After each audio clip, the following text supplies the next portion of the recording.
Hello and welcome back to BEBB with yet another episode in our Let's Get Deeper series. Charity, homelessness, giving. On the sofa today, we have an incredible man who runs a business with all three of those things at its very heart. Yes, we have Solomon, the man who runs Brixton Soup Kitchen. Thank you so much for joining us. Thank you very much for having me. No, honestly, do you know what? I have to say this. It is such a pleasure to have you. Why? Because at the very inception, and I know I've said this to you, but I have to just declare it to everybody. But at the very inception of when the whole idea, BEBB, Let's Get Deeper, all of that came, I said, I have to have this guy on the show. There's no way that I can't have you. So thank you so much for joining us. How's everything with you? Everything's just crazy at the moment. Everything is happening, you know. The Soup Kitchen right now is just propelled with greatness. We've just got... I like that, propelled with greatness. Like that one there? Yes, I like that. And yeah, it's just, you know, everything's just happening, but happening very fast. Okay. You know, so right now is the Christmas period. And our emails, social media, inboxes, DMs are just absolutely crazy. So just trying to just find some time to kind of get back to everyone. Yeah. Well, before we even get into that, because I've had a look at your Twitter and I've seen people messaging like, what's going on in Christmas? What are you guys doing? But before we get into all of that, let me give you guys a tiny little idea of what Brixton Soup Kitchen is, just in case people don't really know. But from your bio, it says, Brixton Soup Kitchen is a service for the homeless. We rely on donations to continue our work. So that's the very quick brief of what we have. But tell us a little bit more about what Brixton Soup Kitchen is. We basically started in 2013. Or should I say we started in 2012 and we actually launched in 2013. We basically saw that there was a need for homelessness in and around London, and we just felt that even though there was a lot of charities, you know, not, you know, boycotting any charities, but we just didn't feel that there was coming into urban areas like Brixton, Peckham, in these type of areas. So instead of us going on Facebook and complaining, we just said, let's do something about it. You know, this is something I actually wanted to do for a couple of months. Been doing it 5 years. Wow. So this wasn't something that you saw yourself doing long term? No. It was literally just a temporary thing? I literally finished uni and I was thinking, oh my God, I finished uni, what do I do now? You know, do I work? You know, do I start something? Do I start my own business? I don't know.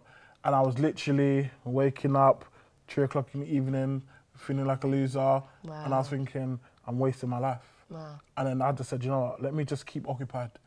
And literally was like, do you remember when everyone was on BlackBerry? Yes, BBM days. So I was BBM. Do you know what I remember from BBM days? I'm sorry, before you even go on. The one thing that I remember from BBM days was when if someone was mad or someone was angry or something happened, what did they do? Status, and not even just that, the black screen. Oh, yeah. The black, the little display picture thing. BBM was so funny, but I do miss BBM. I do miss it. Do you remember when people was like playing tunes, you can see what tune? Yeah, and what they were listening to. Yeah, you don't see that no more. Yeah. Oh my God. BBM was actually ahead of the game. It was very. But yeah, now it's kind of, But yeah, so BBM days. And for me, you know, quite popular. So I used to always use my popularity for good. So I had like over 500 contacts. Wow. And I literally used to send out positive messages to people on a random, because people, I think I don't understand is why do people wait till somebody to maybe die and for them to be like, oh my God, she was such a lovely person. I'm saying, so why do we have to wait for that? Right. You know, and then there's a saying, I'd rather smell my flowers while I'm alive. Wow. So I've always used to send out random messages. Hi, how you doing? Are you okay? How you feeling? You know, and you know, I used to get a good response from that. And then I was just like, you know what, guys? It's coming up to the winter. We know for a fact you've got jumpers and clothes you don't want. Right. Let me know, I'll come round and come and collect it. And we literally started like that. I used to get black bags upon black bags of clothes. I literally used to drive around to all the homeless spots I knew, you know, and it literally started from there. And this was something that you were doing on your own, or did you have anyone? At the time, I was literally doing it on my own. And then, you know, we didn't have no social media. So I didn't have Facebook, nothing. And then somehow people was saying, oh, have you seen this guy doing giving stuff to the homeless, and I just didn't know how, you know, because people weren't snapping me, you know what I mean? All I was doing on Facebook, just saying, guys, I need clothes. Let me know, I want to kind of give it out. And from there, just went crazy. Wow, that is incredible. And so it was literally just you making a decision one day and waking up and being like, I want to do something to actually help people. But why particularly the homeless? Like, you could have gone on to do anything. You could have gone to help young people. You could have, why the homeless? My background is youth work. So I've been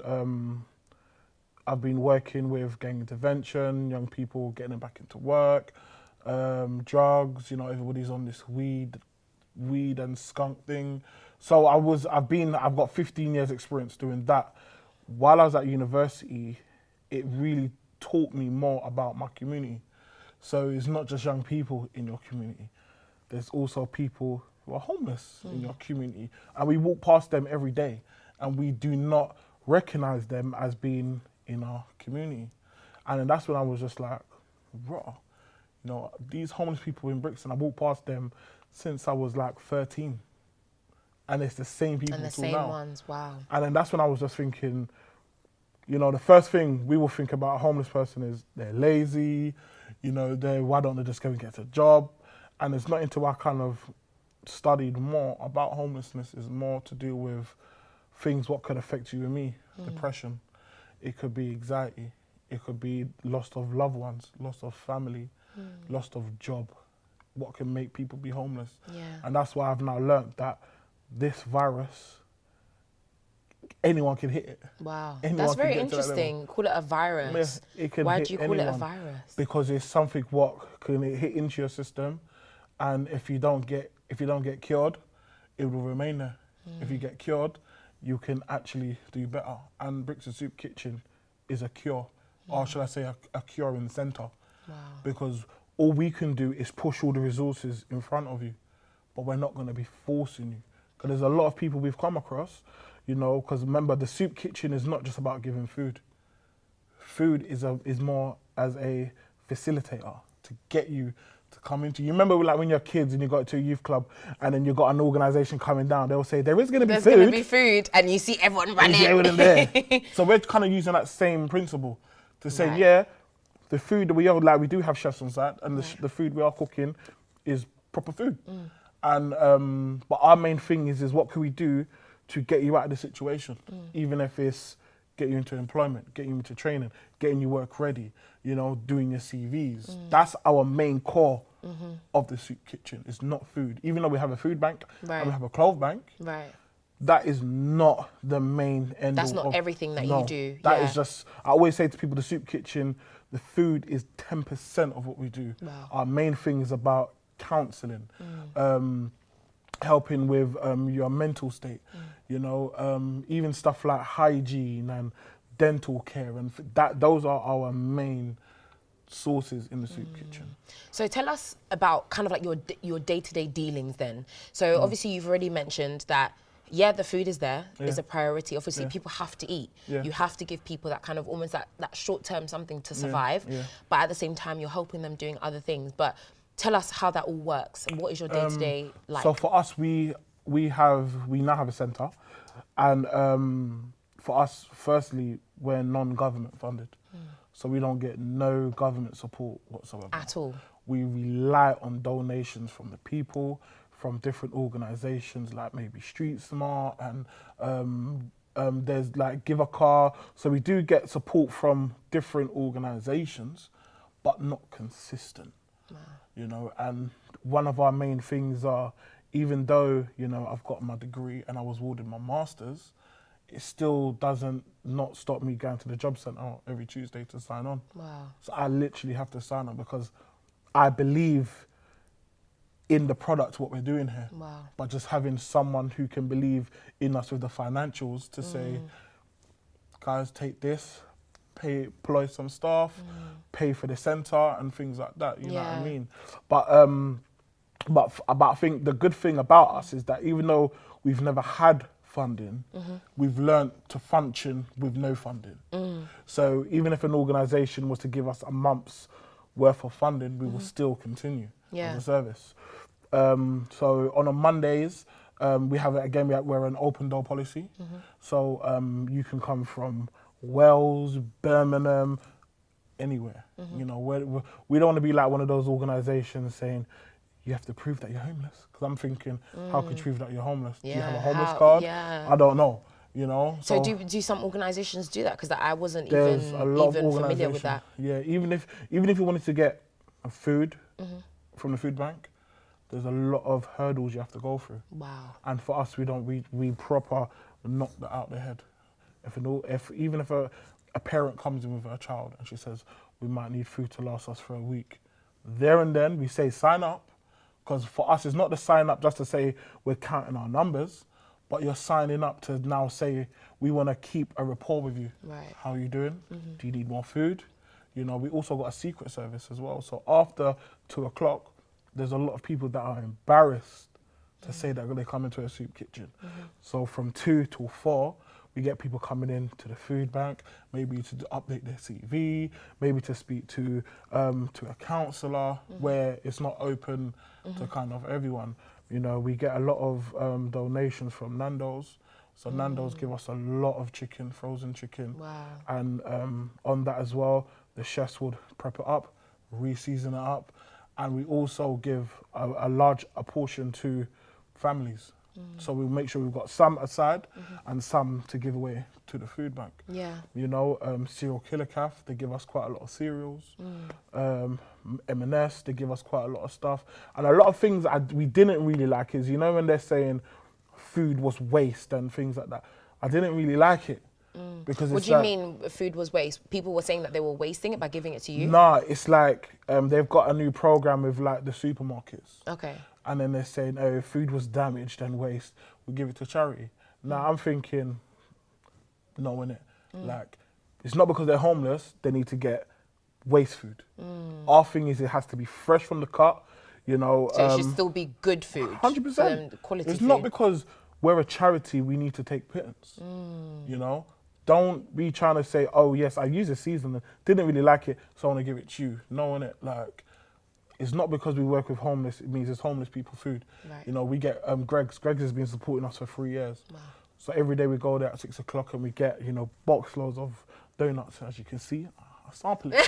You know, I'm trying my best not to sample it no more. You're sampling, you can't sample your product. No more. No sampling the product. Finished. You know, and you know, they give us fresh donuts, and you know, I also work in a youth club as well. So sometimes, because we know sometimes it might be too much, I also make sure, and plus there's a lot of kids as well who I work with who are suffering from homelessness secretly. Right. So what I do in my youth club is once I finish the soup kitchen, I go to my youth club and then I start preparing meals there. But instead of me preparing a meal for that main person, I prepare a meal for everyone. Right. So there's no one can figure out who's hungry here. Yeah, so I cook for no one everyone. is embarrassed. No one's embarrassed. Yeah. You know, and these are just little methods what I've kind of picked up through the years to help people to help themselves. Yeah. You know, and it's also, you know, with the Gregs, when I used to bring it in to the youth club, they're like, is that homeless people food? I'm saying, what's homeless people food? What's that? Yeah. Food is food. But that's really, really interesting that you say that, because there are a lot of misconceptions that come up with homelessness, and you already mentioned some. So, you know, when you were explaining how a lot of people feel like, oh, they're just lazy or they do this and do that. But from your experience, and like you said, there's sometimes families, but is there anything that particularly, or any particular incident that stands out to you that was quite interesting or quite shocking or quite, like, you would never have imagined that this person would be coming to Brixton Soup Kitchen for help? There's two, yeah. Okay. I think when I started in 2013, there was a man coming in, we weren't really talking.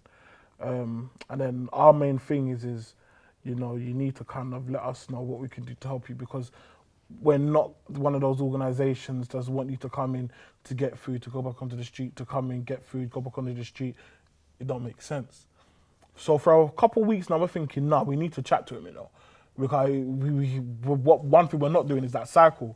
So when we spoke to him, he was basically saying to us, self-made millionaire, I bought a house, bought families, bought a big mansion for all of my family, cars, and it was my friend's birthday. Oh my God. It was his friend's birthday. They went out, and this is when Cristal was the new big thing in the clubs. He bought Cristal for all of his friends, bought the VIP booth. His friend got drunk, went outside, argued with a guy, and the guy shot him in his head. Now, he feels it was his fault, firstly, being a millionaire, inviting his friend out is why his friend's dead. Right. So he said since that day, he's left, he literally just walked. He didn't go to the funeral, nothing. Once he heard his friend's dead, he literally went on a downer from then. So he said he walked away from his house, walked away from his family, walked away from everything. And he says the house could even still be there. You know, everything could still be there, but because of that incident, it's turned my mind that it was my fault my friend's now dead. Wow. And it's now caused me to be homeless. So when you look at him, you're thinking, like, what the hell? And there was a next one, there was a young actor. He kind of come in and, you know, he was looking like very like scared and shaken. And then when we kind of got his name, he was like, yeah, you know, I used to do acting back in the days and things like this. And then his bipolar kicked in. Wow. So then when we kind of Googled him, we was like, oh my days. These are a lot of the programs I used to watch. Oh my goodness. And I look at him and I look at the internet and I'm like, wow. Okay. And this is when I say, Rod, this can hit anyone at any time. And it's things like that is such an eye-opener to me. Yeah. It humbles me. And for me, a lot of people say, oh, did you do this because you was homeless? No, I've never been homeless. You know, I've always been thankful that even though I'm in a council estate with my mum, I'm in a house. Yeah. I've got PlayStation, I've got my phone, I've got my charger, I've got my covers, you know. I love it when it's mad raining. I've always liked it when it's raining. I'm in my house playing GTA. And then that's when I'm thinking, I could do that. They can't. When it's mad raining, this is their worst time ever. Wow. And that's what kind of licked to me in my head, saying I need to do something because whatever I've got, I'm good. Yeah. You know what I mean? And that's insane. The fact that it can just switch at any moment to anyone. Yeah. And you just never know because you, like you said, you walk past people and you can make so many assumptions, but you never know. That person could have been good a few months ago and it just hit them. But obviously it's getting cold now. Yeah. It's you know, coming up to the Christmas period. It's winter. What is it like now? Because I'm guessing that right now things really hit their peak. A lot of the times, homeless people find themselves in jail. Wow. Because it's the warmest. Okay. It's so also people will commit crimes on purpose. They would literally commit crime and just stand there and be like, yes, I've done that. Wow. And then it's now gone to the point where the police now don't arrest them but bring them to the soup kitchen. And I'm saying you're bringing them to the soup kitchen with no ongoing support because we're an organisation that has no money. So you're putting more pressures on our backs and bringing them to the soup kitchen. So they say, no, we don't even arrest them no more. We'll just bring them straight to you. This is one of their worst times ever, Christmas, families. A lot of them is not with their family. So this is one of the main reasons why we tried to make the soup kitchen look very Christmassy and homely and, you know, try to get the Christmas decorations out and things like that. But again, we have to rely on donations. We do a Christmas drive. So even though we run the soup kitchen in a centre, a lot of the things what we do on the weekends is do a homeless run.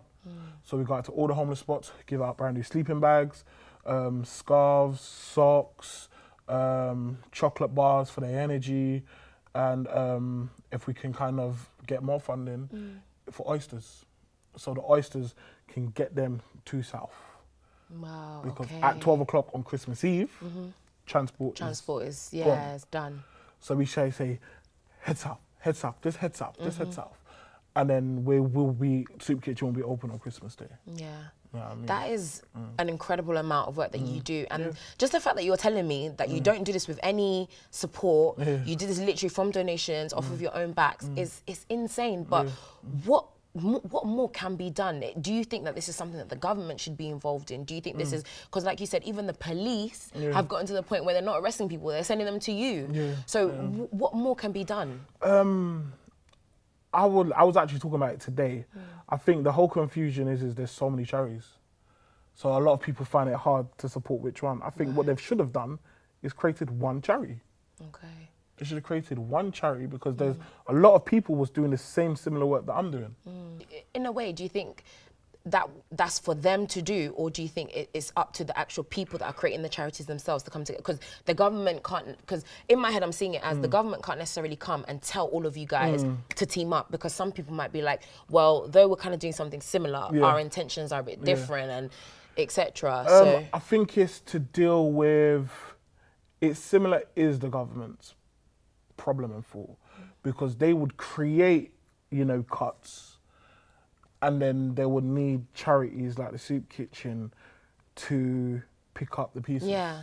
You know, what people don't understand is when they're doing these cuts, it affects people straight away. So we get people, we might see them for maybe for a week, but they're affected, and it makes them come to our centre.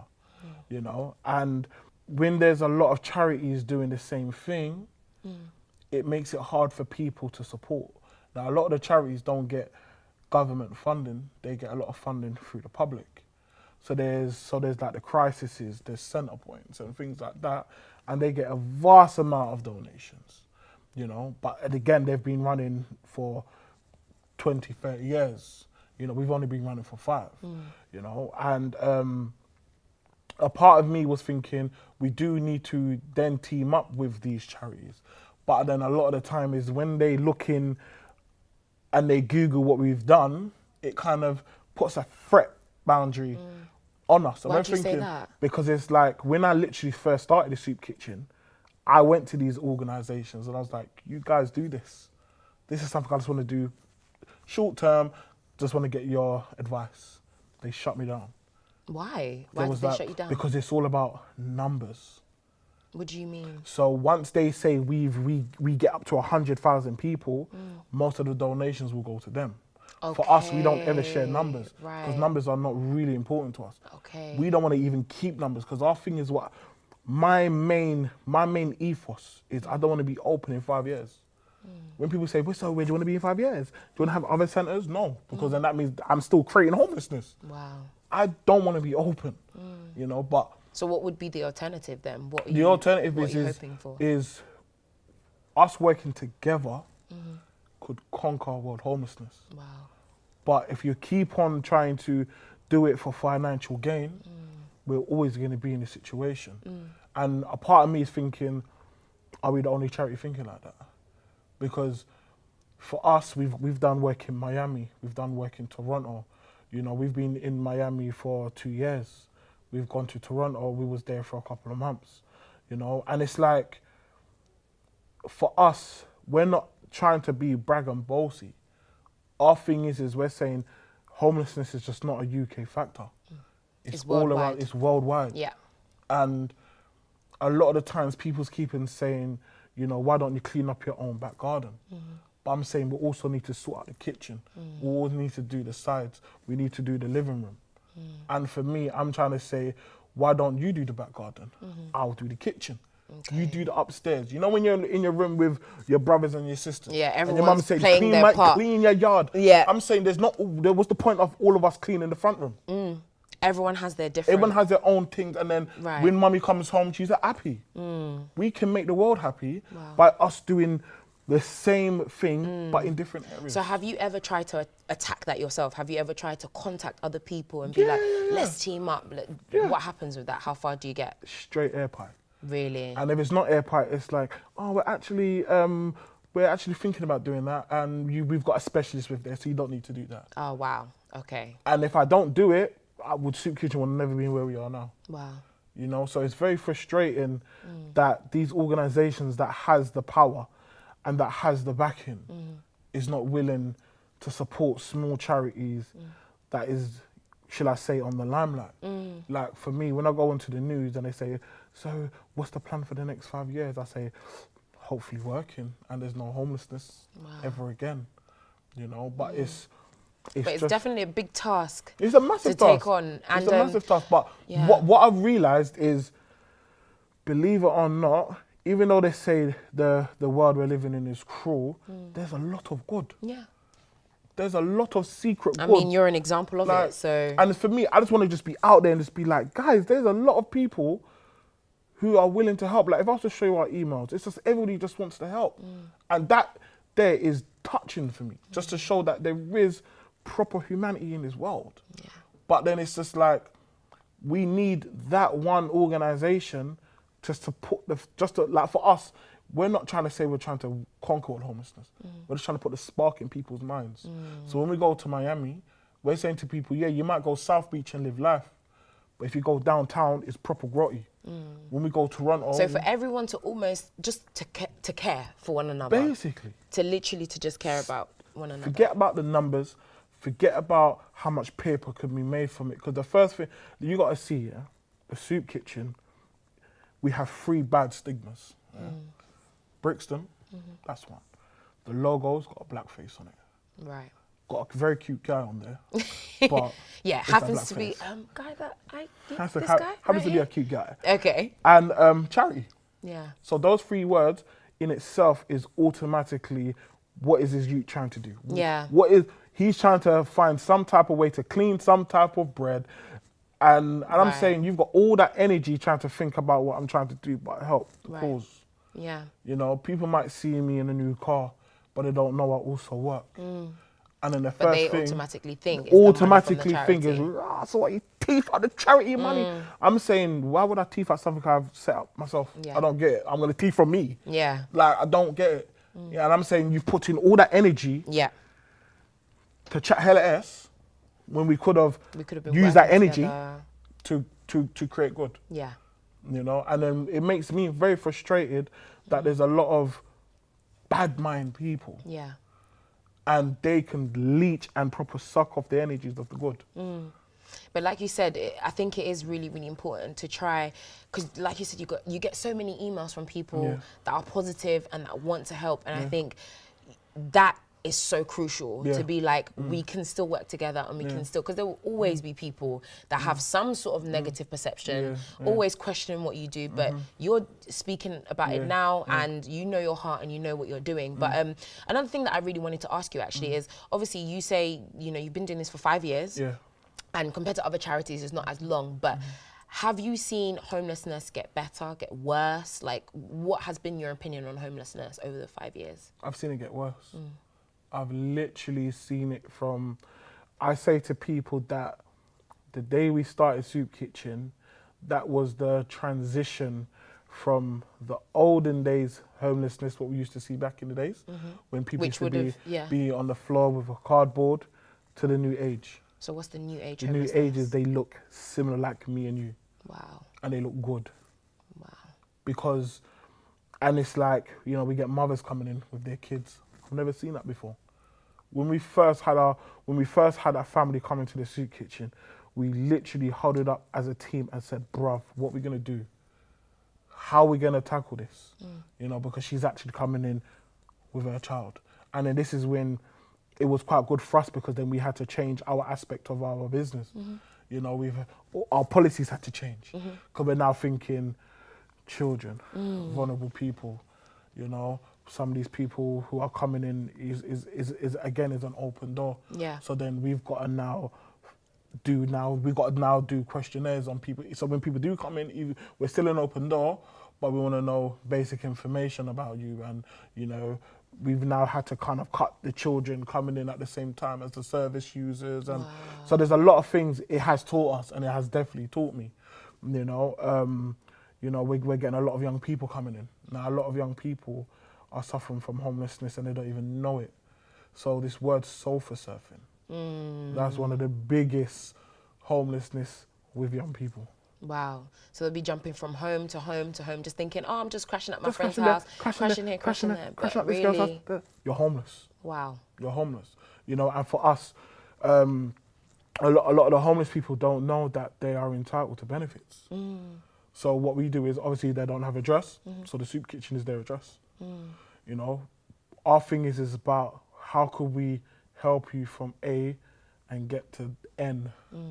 You know, we don't want to get you to Z straight away, because believe it or not, we put you into a house and you probably wouldn't know what to do. Yeah. You know, a lot of people think, why don't you just buy them a house? they would literally probably sleep on the floor because that's all they're used to. Yeah. And then it's more about a sustainable development. It's more about getting them in those places, but keeping them there. Yes. We don't want them to go backwards. But just to kind of also go on, because you mentioned some of the other things that you do as well. So on top of obviously the food side, you offer free employability workshops, which I saw was in partnership with the civil service as well. And Lush. And Lush. Oh, sorry. And Lush. You also offer, help with CVs, with cover letters, job hunting, interview practice. You offer a whole lot of skills that, again, you don't have to do. But you also mentioned just there, a little while ago in our conversation that, but you yourself, you have to clock in at the job centre. I go to job centre Tuesdays. So for me, that is insane. Why do you keep doing what you're doing? Because really and truly, if you really wanted to, you could leave it and you could decide, do you know what, I'm just going to go and get a job. Let me just leave it, let go. What keeps you still doing that? Knowing that you're helping homeless people, but you still have to yourself, sacrifice yourself and clock into the job centre. Why? Do you know what it is? The feeling, I don't know, have you got kids? No, I don't know. One day. The feeling I had when I had my child was near enough the same feeling I had when I passed my degree. I thought I would never have a degree. I'm severely dyslexic. Wow. So reading, writing is not my forte. And when I was at the soup kitchen, I got a letter from Open University. I only knew what the letter was because I knew the Open University logo. So I gave it to my my business partner at the time. And I was like, can you read it for me? So I'm very open. I say to people, I can't read it. It is what it is, yeah. So when he read it to me, he said, they're awarding you your master's. Wow. So in my mind, I'm thinking, I never thought I would have got a degree to now have a master's. Wow. And it was that same feeling. Now, when a homeless person come up to me, a big man, and he was crying. And it was like, Solomon, you don't believe you've actually saved my life. Wow. I'm now working now. If it wasn't for you, I wouldn't be here. That feeling was like the exact same feeling when I had my kids. Wow. The best feeling ever. Wow. And it was like, I've worked, made money, you get a little high, and then the money's gone. Then you gotta go back to work again. But having that consistent people coming to you every day, just saying thank you. Like if this organisation want to be here, I wouldn't know where I'll be. We've had people doing detox, and this is detox what costs thousands. And they said for some reason when I come to the soup kitchen, I stop drinking. I don't know what it is, but I just don't drink no more. Wow. And then it's something in me where when I was young, I always used to have people coming to me saying, do you know what? Every time I feel down, I come to you and I feel good. And then that's when I was thinking, well, maybe there might be something maybe in my aura, what people like. Yeah. And I think that's what's kind of attracted me more to do the soup kitchen. Yeah. Now, again, a lot of people has come and said, go and get a job, like, you're just doing this and you're not getting OPs. Because I'm saying money's not my happiness. Yeah, it's not your motivation. My motivation is seeing someone who was down and they're now up and they're helping other people. Now, most of our volunteers were service users. Most of our volunteers are service users.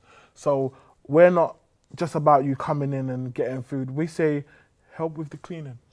A lot of them were saying, I used to be a chef.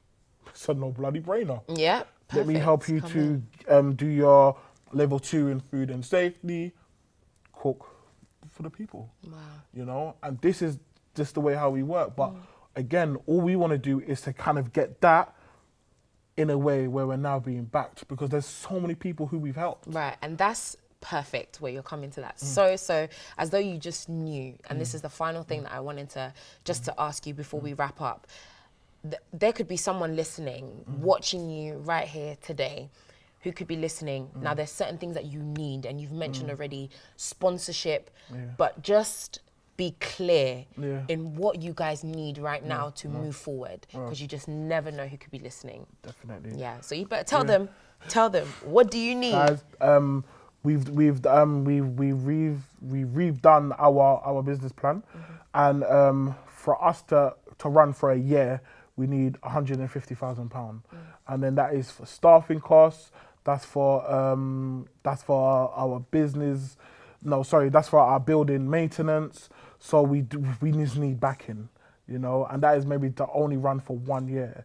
So if you guys can help us in any which way, fundraising, wear no uniform to work day, anything what you guys can do to raise money for us. And we also want you guys to we want you to pick Brixton Soup Kitchen as your local charity.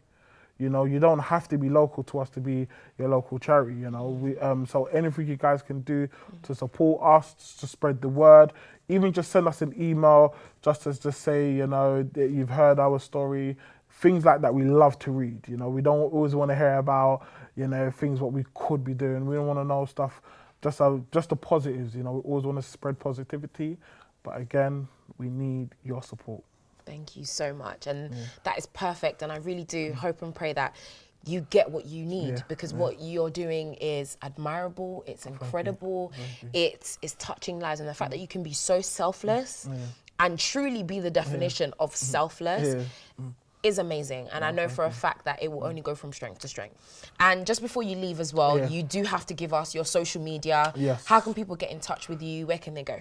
You can get us on Instagram, Brixton Soup Kitchen, Twitter, Brix Soup Kitchen, Facebook, Brixton Soup Kitchen, and just on Snapchat now, Brix Soup Kitchen. Perfect. So you've heard it from the man himself, okay? They're an incredible organization and they need your help. So whether you are a business or you just want to help financially, whatever it is, please do get in touch, because it is their work that is really making an impact on our society. So thank you again for watching, and I'll see you again soon. Take care.